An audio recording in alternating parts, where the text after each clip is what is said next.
kung nakita niyo yung video, ibibigay na 'di ba dapat niya sa ano, sa Kristan na babae. Bibigay niya sa ano niya. Biglang tumingin sa akin. Pagtingin niya sa akin, sabi niya, ginan ako. Hindi ako nagdalawang isip.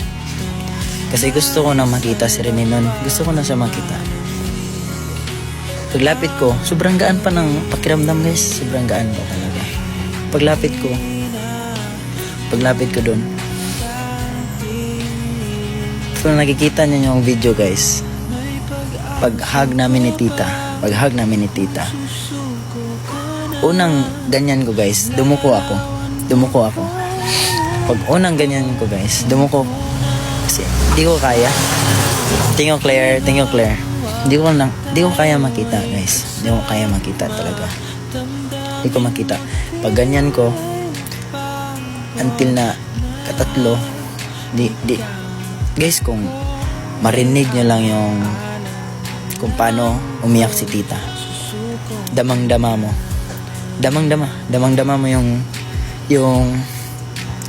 tears, yung mga shout niya, na maiiyak ka talaga. Grabe yung iyak ko nun. Sumigaw ako kakaiyak nun. Kung may video man, sumigaw ako nun. Sabi pa ng mama niya na, Bobet, naana si Juda. Ganun guys. Naana si Juda.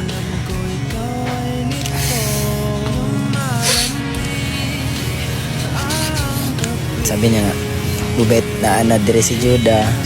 Kasi ayaw ko talaga magpakita nun guys eh. Pero na-realize ko na baka mang ano si Rene sa akin kung bakit ganun. Di ako bumisita. Lalo na si tita. Palagi akong hinahanap kung saan ba ako. Ayaw ko namang i-disappoint sila. Gusto ko magpakita din. So that's the time guys na pumunta ako doon. Kung makikita niyo yung video guys, na grabe yung hilak na ko. Sa tanan nag-adto doon, si Coach Ruel lang nagpabalik sa kwarto. Yana siya sa kung nagsabi siya sa akin na tama na, tara na, lingkod na. So, doon, paglapit, kung makikita niyo yung video, lumapit si Coach. Nag-settle down na. Grabe yung hilak na ko ato guys. Mas nag-double guys nung nag-speech